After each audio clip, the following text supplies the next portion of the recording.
fairness ha. Gutom na. Talagang masarap po mga kada kasi ito yung trending ngayon. Ito yung pinadeliver ko mula sa Knock Knock's Fried Chicken. Ito na, buhay? Sabi niya, sa sobrang init daw ng panahon, fried chicken na siya. Hoy! Wala pa mo ako dyan! Hindi na pala kailangan iprito. Ito na siya. Kala Benta ko sa iyo, talaga. Mami. Ayan tuloy, ginutom mo Benta sa ako. mga katas squad. Pero hindi ako nagluto niyan, amiga. Don't worry. Pag nagluto na ako, dadalhan kita, promise. Gutom tuloy ako eh. Gutom ka na? Oo, ng chicken. Tara na, kain na tayo. Hindi yan! Di Hindi bale, yan. isip ka lang, fried Oo. chicken, Fried chicken, manifest. Manifest mo. Fried Baka chicken. meron dyan sa Lalabas tabi. niyan. Fried chicken. Sabay-sabay tayo. Ah! Uy! Sabi sa inyo eh, mag-isip lang kayo eh. Meron na agad fried chicken eh. Thank you. Thank you. Ay, Bango. Agad-agad? Gutom ka nga. Kumusta? sarap eh. Diba? Pwede ka na mag-business ng chicken. Ay, pwede. Kung bibili lang ako doon sa pinag-orderan ko nito, pinadeliver ko lang to eh. Alam mo, ikaw kanina ka pa. Hindi ka kasi nagtatanong agad. Pero pwede naman, di ba? Ito kasi yung trending ngayon, amiga. In fairness ha. Gutom na. Talagang masarap po mga kada kasi ito yung trending ngayon. Ito yung pinadeliver ko mula sa Knock Knock's Fried Chicken. So let's all welcome Lynn Vivian Spirito. Good morning, good morning. Good morning, good morning. Welcome to Kada Umaga. Napakaganda naman ni Ang ganda mo Lynn. naman, Lee. Tapos hinahanap-hanap talaga siya. Kasi sabi ng mga sobrang sarap talaga. Tapos para siyang Shanghai sa pinag-aagawan. Kahit bata, matanda, lagi May talagang nagsashawi din yan. Shawi? Opo. Kahit sa garahe, kasi araw-araw nung nag-start ako sa garahe namin, araw-araw ako nagluluto ng fried chicken eh. So, unti-unti kong na-build yung negosyo, palaki ng palaki yung kinikita ko. Nagba-branch out na rin kami. So, isa, dalawa, tatlo, hanggang sa as of now, meron na po kaming 7 branches ng fried chicken sa Makati po na ngayon ay Taguig na. Ayun, yes. Kasama ko na sila Andrea Brillantes, Francine Diaz, tsaka nasama rin po ako sa FPJs ang Probinsyano. Nagpatong-patong yung bills namin. Alam niyo naman po yung mga celebrity din tsaka mga talents na nag-stop rin Nawala sa... din, no? Oo, nawala. So, doon na nagkaroon ng idea. Nag-start na ako. Kasi nakikita ko yung mama ko, namumblema siya sa bills namin eh. Birthday ko kasi yun. Tinanong ako ng mama ko, ano ba yung gusto mong regalo sa birthday mo? Sabi ko, gusto ko mag-start ng negosyo. So, binigyan niya ako ng 5,000 pesos. Puhod. Ayun yung ginamit ko. Kung sa iba pa yun, siguro baka for material things lang. pinabili. Ako, ginawa ko siyang negosyo. Nung nag-start ako, 300 pieces na fried chicken. Agad?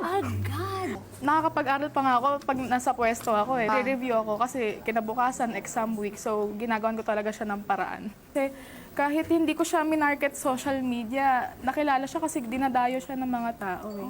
Pag nag-business ka kasi, hindi pala yung tipong nasa malapit ako sa establishments, nasa residential ako, hindi siya magiging hadlang sa'yo.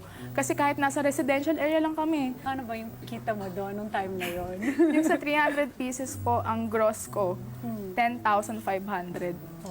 Tapos yung naging net, yung akin na talaga, is more 5,000 to 6,000 pesos. Pag na-handle mo yung costing mo ng tama. Kasi actually meron na po ako ngayong tinuturuan na 25 na tao nationwide sa pag-start ng fried chicken business nila. So, binigyan ko sila ng website access, ni-ready ko yung website na yon para sa kanila, which is andon lahat yung step-by-step tutorial kung paano ka talaga from chopping ng manok, anong size ng manok yung kailangan. Kasi pag malaki yung manok mo, lugi ka. Kapag maliit naman yung manok mo, lugi naman yung customer. So meron tayong size, meron akong size na binibigay sa kanila. Tapos ito, ganito yung slice na gagawin mo. Andun na lahat ng step-by-step. Actually, yung knock-knock seasoning po, kung makikita ninyo, hindi na po ninyo kailangan mag-overnight marination dyan. And yun din po yung naging advantage ko sa ibang fried chicken business. Kasi kung maririnig nyo, nagmamarinate talaga sila.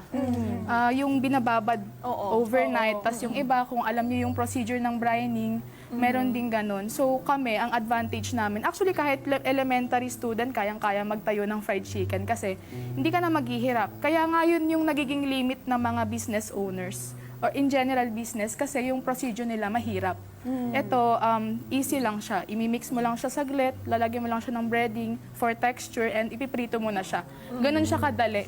So, hindi na limit yung kinikita ko. Kaya nagawa namin, nakapag-branch out kami ng umabot siya 7 branches na. na kami lang yung nagmamanage. Wala na yung leg part. Ito po, ginagamit sa business. So, sa isang pouch po nito, kaya niya magtimpla ng 150 na slice na manok. So, sobrang sulit niya, hindi na kayo mag-overnight marination. Then, ito na po yung i-release namin for reseller.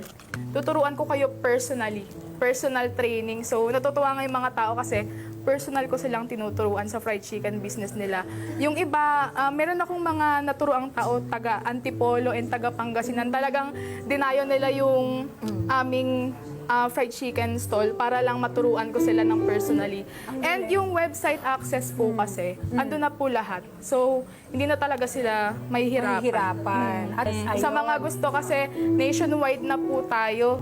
Nagtuturo kami nationwide sa mga gustong mag-start ng fried chicken business. So, yung iba kasi, kahit yung mismong may fried chicken business na sila, nagre-reach out sila sa akin. Wow. Kasi nahihirapan talaga sila. Yun madalas kasi talaga Kasi nag-overnight Kapag marination negosyo, di ba? Ako, takot akong pumasok sa negosyo kasi ang iniisip ko, sila. Mahirap. baka malugi, di ba? Sayang yung Yun. dadalhin nun. Ikaw, paano mo tinake yung risk na gano'n? Na parang hindi mo ba inisip yun na baka malugi to? Yun kasi, pag unan yung inisip talaga yun, yung negative na malulugi ako, kikita ba ako sa ganito, hindi talaga magsasucess yun kasi minamanifest mo na kaagad yung failure mo. totoo yun. Kasi ako kasi, meron akong magandang attitude. Kapag nagkaroon ako ng idea, nagtitake action kaagad ako, hindi na ako nagtatatlong isip pa. Yun yung naging key ko siguro sa negosyo. We are available on all shopping platforms. So, you can reach out us sa ating Facebook page, Knock Knock. So, search lang po Knock Knock or Knock Knock Seasoning. And you can contact us on 0968-858-4568. Bakit knock-knock ang pangalan? Dahil knock-knockan ang sarap. I love it! Yung pala yun! Yeah. Knock-knock. Knock-knockan ang sarap. Ang sarap. Yung isang plano, nagiging failure lang siya kapag hindi mo siya sinimulan. Kasi maraming hindi pa nagsisimula, sumusuko na sila. What's the secret? Sana all! Kada squad, maraming salamat po. Kaya yung dinner May manok ka na, ikaw talaga. Amoy ko pa nga sa kamay ko.